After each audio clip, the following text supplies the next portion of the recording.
Cashflow Diary Podcast, episode 373. Welcome to yet another exciting episode of the Cashflow Diary Podcast, the podcast that teaches you insider tips, tactics, and strategies for creating leverage streams of cash flow into your life. Learn from top-performing entrepreneurs, business owners, investors, and thought leaders from across the globe as they share their secrets to success. Like what you learn on this and other Cashflow Diary podcast episodes? Go to learninvestingnow.com and sign up to receive powerful tips and information that will help you succeed as an entrepreneur and investor. Now, here's your host, investor, entrepreneur, business owner, educator, speaker, author, and master facilitator of Robert Kiyosaki's cash flow game, Jay Massey. All right, ladies and gentlemen, welcome to another episode of the Cashflow Diary Podcast, and I'm your host, Jay Massey, and I'm glad that you're here today because we are going to have what I believe is going to be a very interesting discussion about technology and the role that it's playing in business, and more importantly, the intersection of technology and various different facets of, well, all of our lives. And I think it's amazing some of the things that technology can do. As you guys know, I'm a total Apple fanboy, and we love technology, especially as it helps us do more, understand more, be able to accomplish more. And well, today's guest is none other than Yuval Mor. Well, here's my point. Here's the point to understand, though, is that he's got experience in the startup world. He's got experience, enterprise experience. We've got international experience. And what I really love about entrepreneurs is how we can take varied experiences, bring them all together into one neatly packaged solution that actually solves problems in an uncommon fashion. And that's exactly what you and I are going to hear today. So if you've ever wanted to think out of the box, I think what's going to happen for you today is you're going to get some inspiration on how you might be able to do that very same thing. So hopefully you're ready to take some notes, to understand, to listen. And you know what? This is probably going to be one of those where you're going to need to listen to it multiple times. So let's get ready to understand the inner workings of the mind of Mr. Yuval Mor. Yuval, you there? Yes, I'm here. I'm glad that you are joining us. Thank you for your time. I totally appreciate that. Now, with you being here, this being your first time, I have to ask you the same question that I tend to ask everybody the first time that they are here. Are you ready? Yes, I am. All right. So I tend to look at today's entrepreneurs a lot like yesterday's superheroes, Batman, Robin, Wonder Woman, etc. And I think entrepreneurs and superheroes have a number of things in common. For example, we use our special skills and abilities to, in general, improve the quality of life of other people and those around us. However, just like entrepreneurs, superheroes have a beginning. If you think about some of the origin stories of people like Spider-Man, he was just a college student, taking photos, and then something happens to him and he discovers that he has a superhero ability and he has to go out there and use it for good or for evil. Now, my question to you is, before your current company, Beyond Verbal, before the write-ups in Forbes and CIO and MIT Technology Review, before all of the great things that people know you for today, what we want to know is, who is Yuval Mor? So, first of all, I want to thank you a lot and the audience for the opportunity to participate. It's really an honor, and I'm really looking forward to it. So, thanks a lot for the opportunity. And I guess this is a very interesting angle that you are asking about, which I rarely get this question. And so, when I look back, it's interesting to me, for me to realize that in a sense, I've probably been an entrepreneur from quite early stage in my life. I used to play professional sport when I was in high school. And at some point when I was, I think, 16, I decided that I want to open a school for young kids to get into this sport. And because it wasn't there, I opened on my own, had the initiative to open this sports school for kids, third and fourth grade. And I actually went around, brought some quote unquote investors or people that contributed balls and shirts, and we created our own league. And I had to walk around between the different schools in my city and really recruit these kids. And it's one of these things that you are doing at an early stage very naively. You don't even know really what you're going through. And what's the purpose? And then suddenly, after about 3-4 months, we had a fully operational school for 4 kids. They were practicing 2 times a week, and we had even a small league that we created, and we had about 50 of these kids. And I didn't know to call it entrepreneurship back then, but I guess it was something that just had there in me. So I was always interested in the power of bringing ideas to fruition, and really enjoyed it. So for me, it was kind of natural. I guess that's probably the interesting way to describe how it all started. Interesting. And what sport was that? This is a sport that is much more common in Europe and Asia actually than in the US. Okay. It's called the handball, and it's an Olympic sports, and somewhere between soccer and basketball, if you will. Very, very nice game, which I used to play. Not as known in US as in Europe and Asia. Got it. And just so that I heard you correctly, you started the school at age 16? Yes. This is awesome. Yes, I know. and I'm telling you, it's one of the things you look back and you say, what was I thinking about, doing this and not doing it as like an external thing and not as part of the team that I was belonging to, because I thought I want to keep my own independence. So, and I'm looking back and I said, what was I thinking at the age of 16? But yes, I did it for about 2 years then. Well, okay. And I think that's very an interesting thought is, what were you thinking? Because it doesn't sound like it was a profit motive as much as I want to maintain a particular type of lifestyle.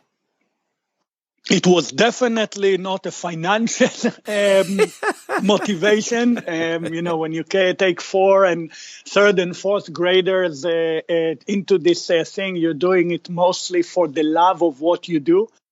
And I think that if we want to think about like a common thread between all the things I did, but I think in general, things that are common for all entrepreneurs is really the passion for what they do. And I think very rarely, if ever, the motivation is financial. It's because you're passionate about what you're doing. It's because you want to change things that you think that are not done right, or there is a big opportunity, or you can change people's lives. I rarely think the motivation for true entrepreneurs is actually a really financial one.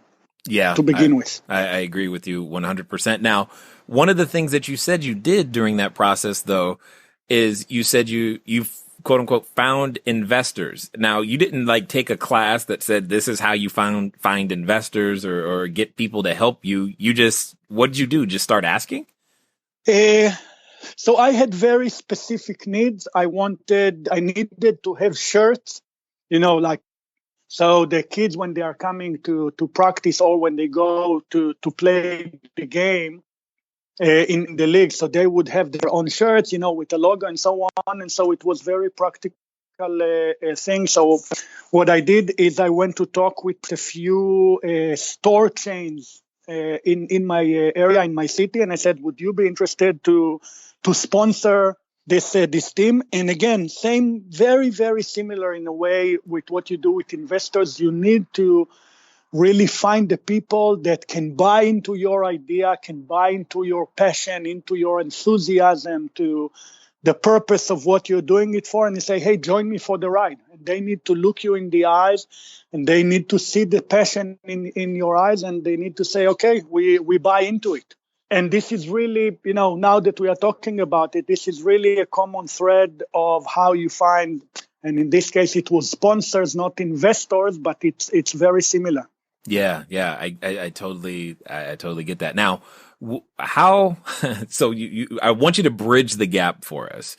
How do you go from handball to beyond verbal? That sounds like a really large gap. So there's a story there.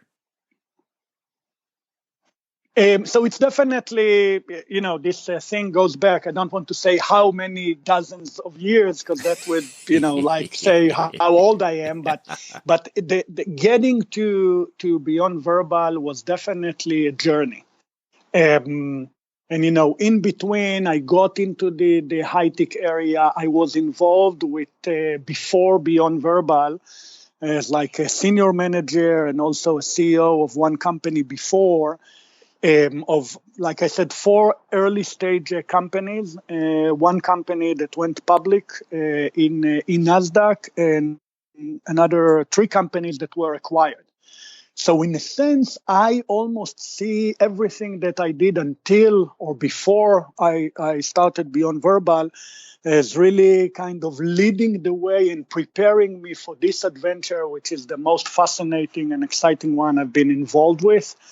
So it has definitely been a journey, and along the process, I really learned a lot. And I also, it's another, I think, important trait for an entrepreneur. I learned the value of asking for advice. I learned the power of coming to people and say, hey, I want to seek your advice, and actually meaning it, because in a lot of cases, people come and say, I want to ask your advice, but they actually want to tell you more what they think.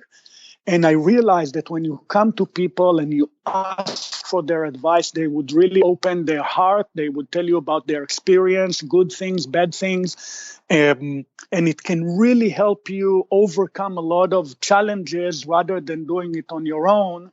Really get some advice from people that have been there before. So it's really, like you said, it's really a journey. But I felt that when I started Beyond Verbal, I had a lot of experience to really go through all these, many of these challenges. Got it. Okay, so why don't you do us a favor, because a number of people are probably wondering, what is Beyond Verbal?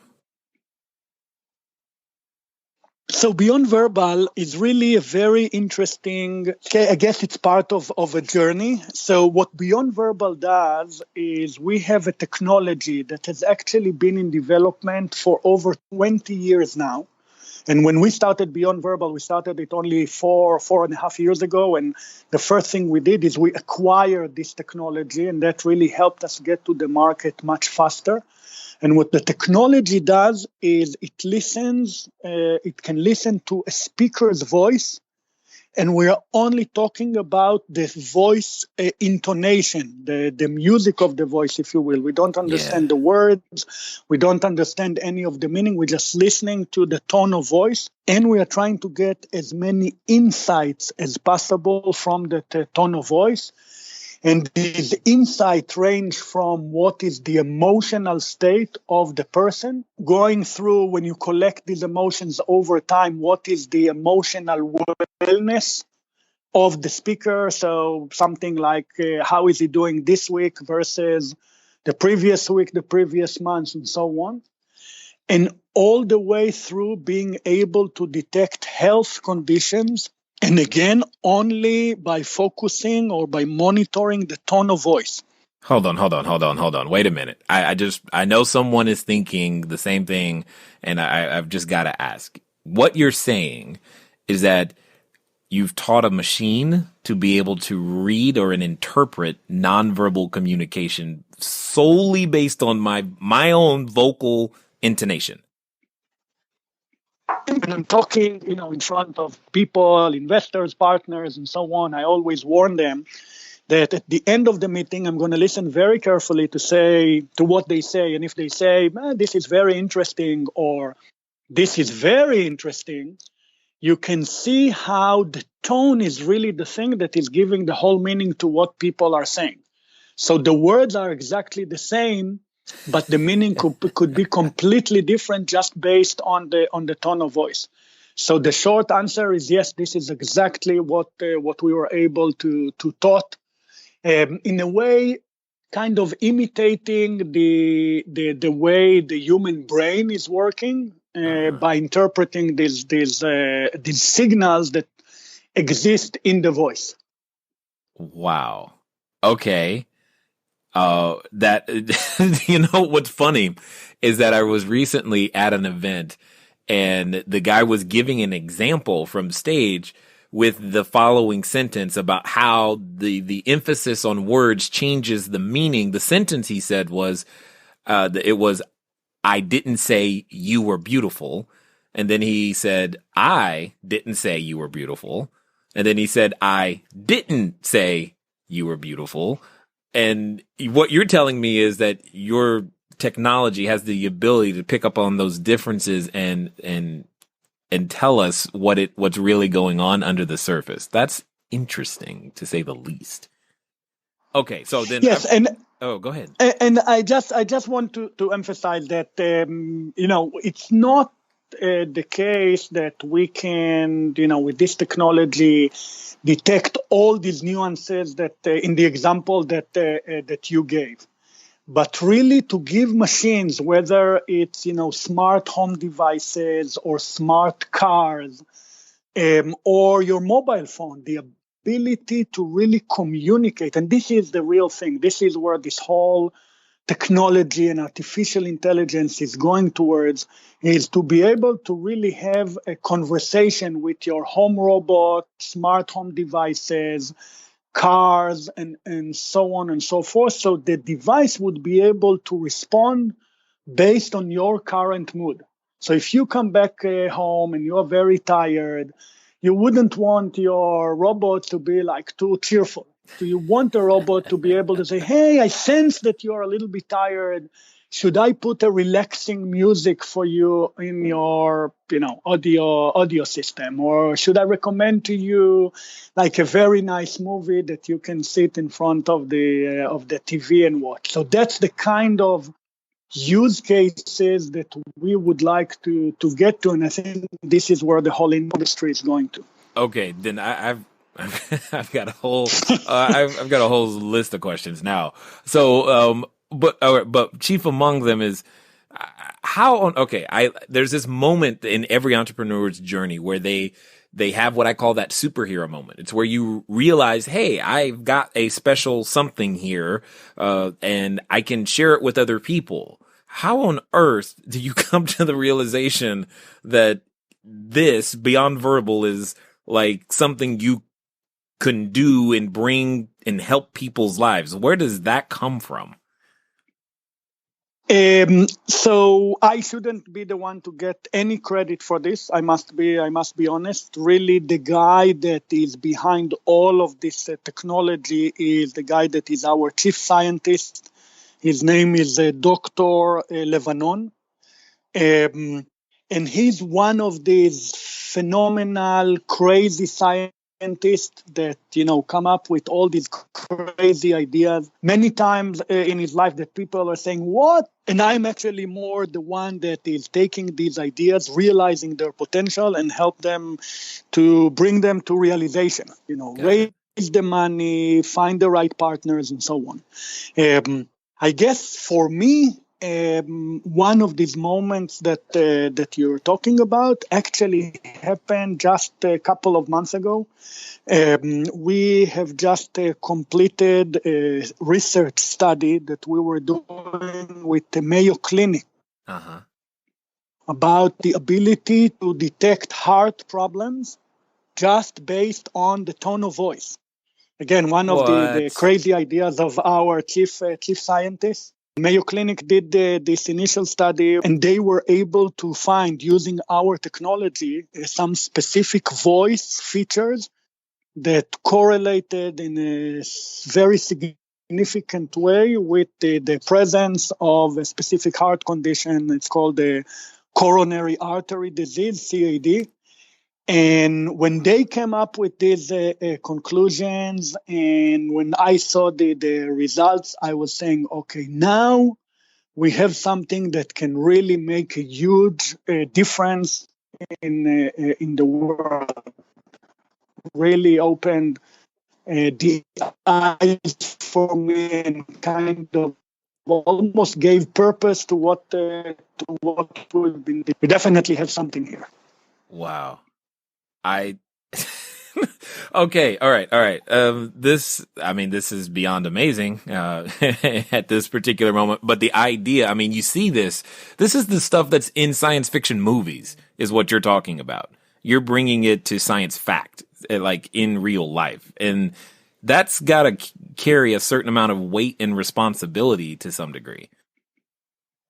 It actually carries a lot of responsibilities, because when we were talking on like the initial use cases around understanding emotions and how it can be used in cases like, call centers or like home solutions and so on, this is one of these things that you say, okay, it can really bring a lot of value and it can make changes. But there's not that much of responsibilities when you have things that you're talking about in the health space, which is why, by the way, even though it's an area that we've been involved with for 8 years now, we never talk about any of this publicly, because I was really waiting to get like the stamp of approval from a leading institute like Mayo Clinic. But now that this is happening, this is really a wow moment. And now you say, okay, imagine what this can do to,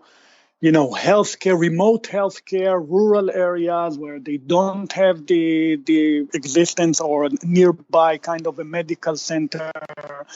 Think of how much this can help elderly people where, they are at home and maybe they don't have someone that they can talk to on an ongoing basis. This is the type of things that you can say, wow, we can really make a big difference here. So there is a lot of responsibilities, and that's why we're taking it very, very seriously. Wow. I mean, this has, I'm just trying to figure out how many like different use cases, as you're going through them. I'm just like, you're basically giving the, things like Siri and Cortana their personalities, but also making it useful, not just a cool feature, so that it can actually aid and help us in ways that would not be possible without technology. So with all of that being said, how on earth do you, how do you even go about developing a marketing strategy for something like this so that you can get it into all the right person's hands and make sure that we know that this is out there? It's amazing how technology is changing so many things. I mean, some of you out there are right now working on something that's really great, or you just had an idea for something that's really, really, really great, and it just has a long sales cycle. It's going to take a while for it to come to market. But here's the good news. The good news is that if you invent something cool, eventually a use will be found for it. And you can be patient. Just continue to work it out. You have a shot at creating something that could be utterly transforming for so many people. It's just amazing being an entrepreneur and coming up with your own ideas. Your ideas are great, so go out there and use them to everyone's best benefit. With that being said, you know what? Let's just get right back to it. You actually touched on the most important point in our whole go-to-market strategy, which is solely based on partnerships. And, as a startup that has a very important technology, the way for us to bring it to market is really to find the right partners that can integrate our product or our technology into their complete solution. Because what we provide at the end of the day is a very important feature, but it's a feature. It's not a complete product.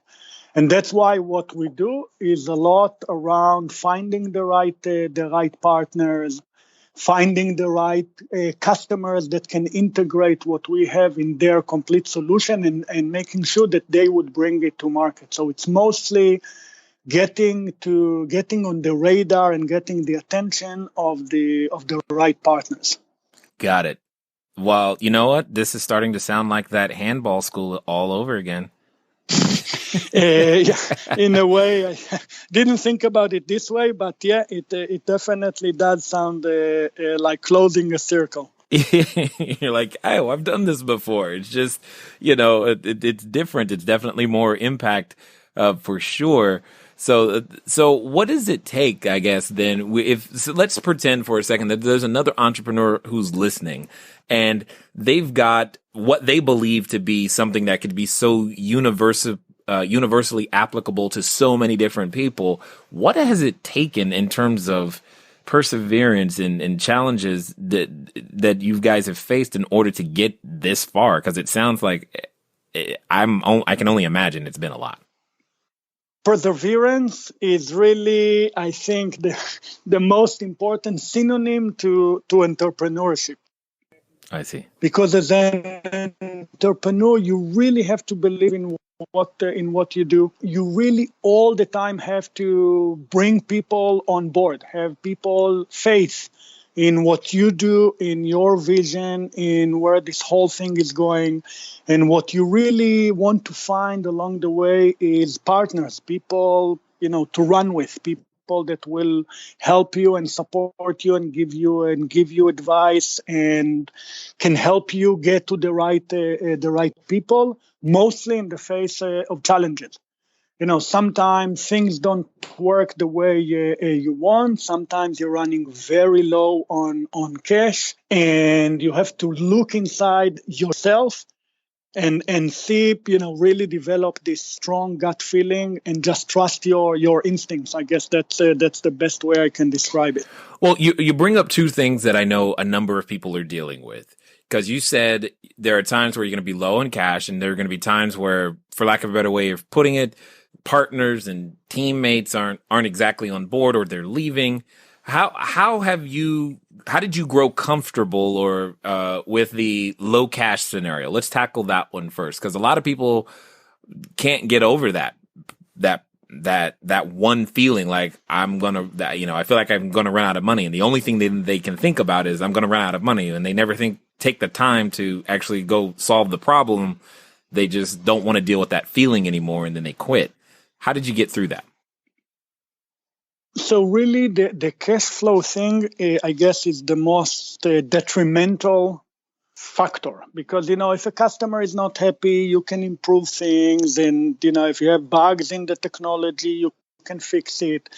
But cash is really like blood to the brain. And if at some point there's not enough blood coming to the brain stops operating. So that's a very, very key question. And, for me, the group of investors that I had, gathered around me through the process, and basically at some key points, look them straight in the eyes and say, listen, guys, we need to decide if we believe in this. And if we are, then let's think together what's the best way to deal with this, because it's important to have the realization, or to have the people around you where you realize you're not alone. And I was very fortunate. I had a group of investors, some of them, like representing private investors, and I had great support through the process. And I can tell you, definitely been a few cases where we've been very, very short on cash. And this is when you have to be the sharpest. I can tell you that actually one of my investors keeps saying that when you're low on cash, it actually helps you to crystallize your thoughts. So let's focus on really the things that bring value. Let's find really a customer that can validate what we are doing, and that may convince other investors to join. So I guess my thing is, rather than making you like incompetent, this is where you really, really have to be sharp and very crystal clear and see what you really want to focus on, and then just go and execute like crazy. I don't know if this is an extremely useful advice, but definitely it can really make you like very low, or it can make you very sharp. So at least, and that was the way I was always looking at it, I want to make sure that if it doesn't work, at least I would be able to look back and say I did the utmost maximum that I could have done. Yeah, absolutely. Absolutely. Now, what about the people part? Because a lot of people have trouble with that part too, in terms of maybe they start out with a team, or team members start leaving, and right in the middle of cash flow issues, or all kinds of interesting things happen, obviously, to us as entrepreneurs as we're trying to bring something to market. How have you handled those situations? So first of all, the people issue is really, right after having the enough cash, but I guess in a lot of cases, even before that, it's really the key elements, because people are the ones that make the difference. And also people is where you invest most of your energy. And, if people that worked for you for 1, 2, 3 years, they decide to leave, it's really a big problem for the company. So as the leader of the company, you really want to invest a lot. People always say, it's all about the people, but it really is a lot about the people. And about the way to handle it, I think it all comes down to leadership. If you are able to convince people about your vision, about your dream, about the cause, why are you doing all of this, then they would join the ride. And you should also check, because, some of them can be so committed that they would say, okay, I'm really to forgive like 2 or 3 months of salary in order to help the company in exchange for, additional equity or more compensation in the future and so on. So if you're being very honest and open with the people that you are working with, and you say, this is the current problem, I'm doing my best to handle it. This is what our investors, our customers are saying, but I believe in this. So if you are with me, let's see what we can do together in order to get there. Again, no success is guaranteed here, but I think the key is to be very honest and to treat others the way you would like to be treated. And that can take you very long distances. Yeah, agreed. Well, it's clearly obvious to me that you've had a lot of experience in various different areas of business, and that's great. So I've got what I think is going to be an interesting question for a number of people, because they're going to want to hear your answer, because you didn't start.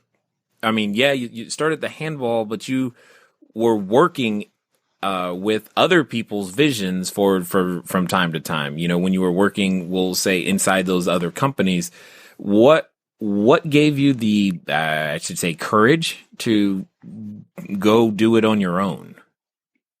I felt that I am ready.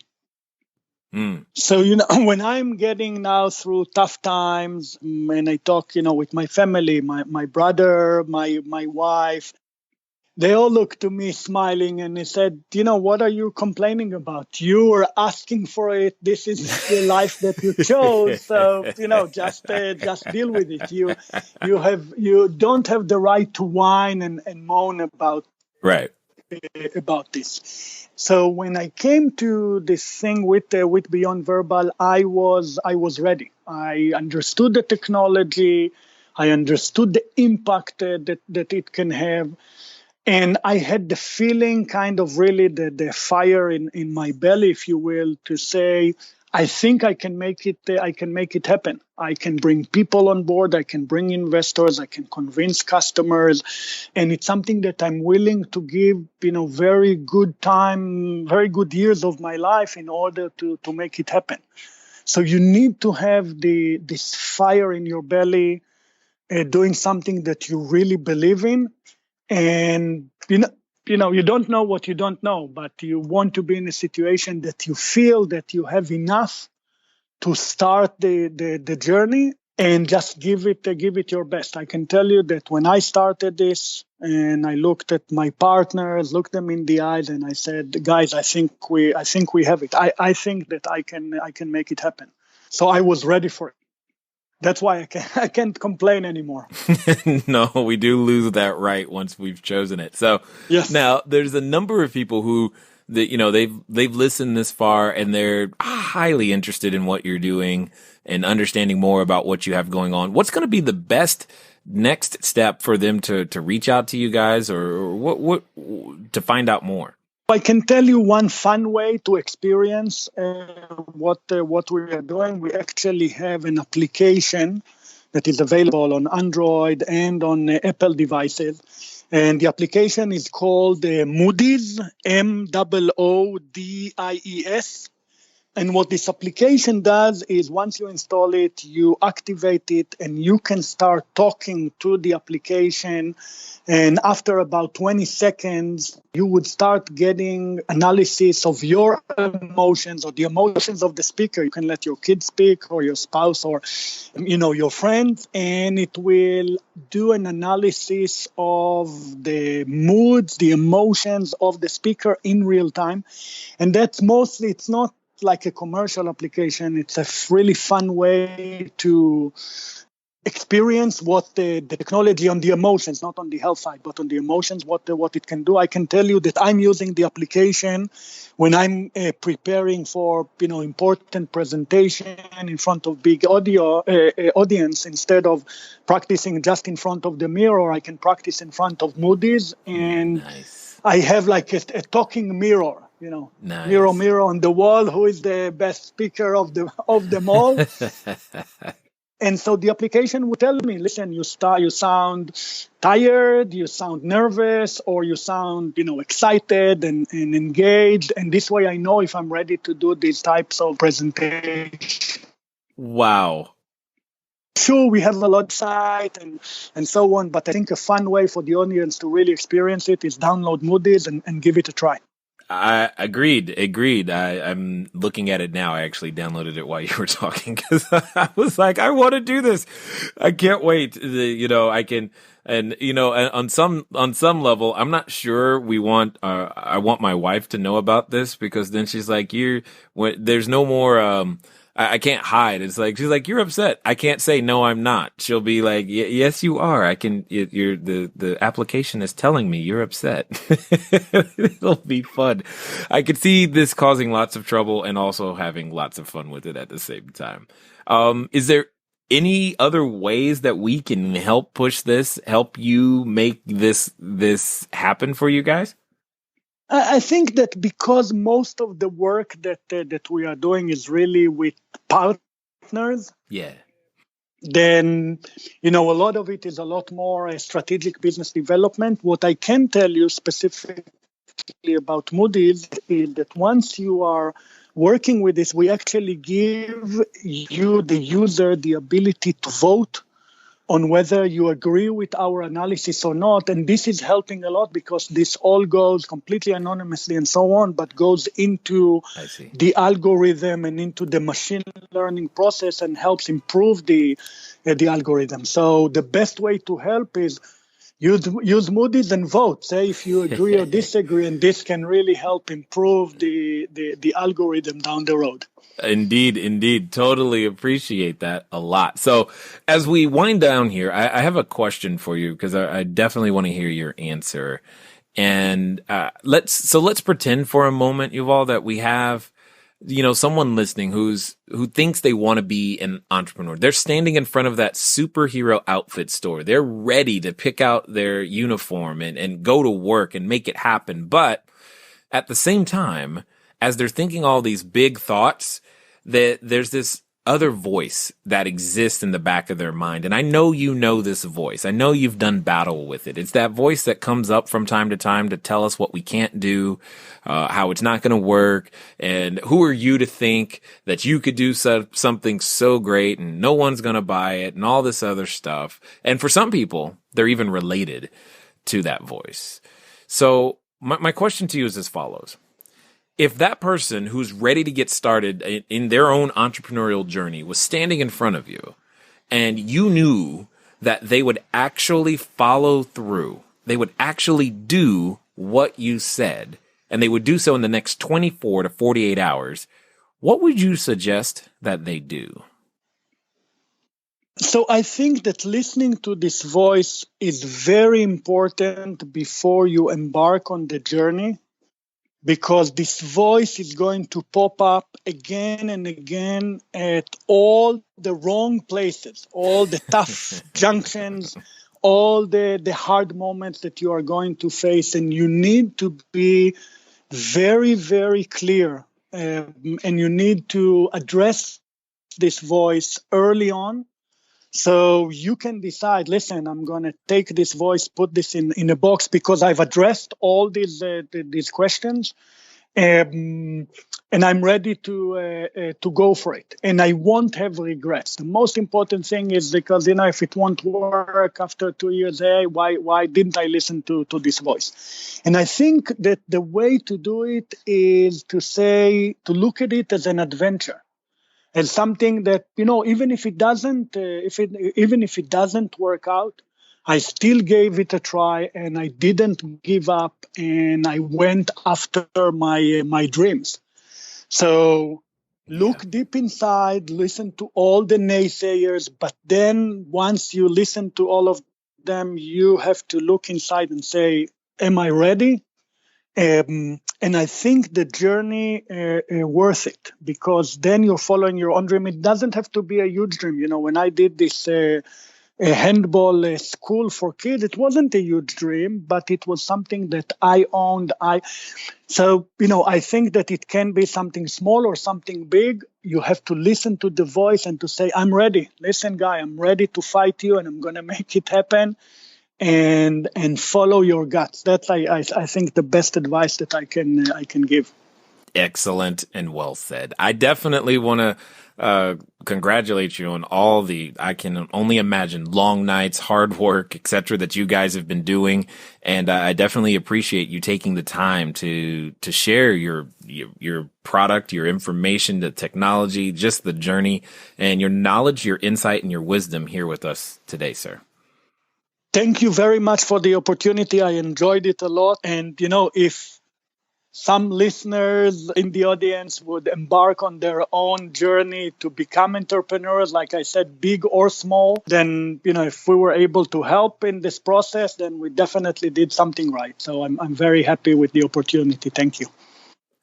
All right, ladies and gentlemen, you know what time it is. It's time for you to move at the speed of instruction. Well, the least you can do is download the Moody's app, because I've already downloaded it and I'm going to have some fun with it. But more importantly, you'll be contributing to the cause, and like I know, that you want your technology to get better, be better, and help us more and more. So why not? Cost nothing, and you are already listening on the mobile device that has the ability to download it. You know how I know? Because you're listening to my voice. And that's exactly what I want you to do, is to go download it, because you never know what you just might learn about yourself. And I love the application of being able to practice in front of it so that you can know what kind of emotions you're projecting in your voice. So I think that's just amazing.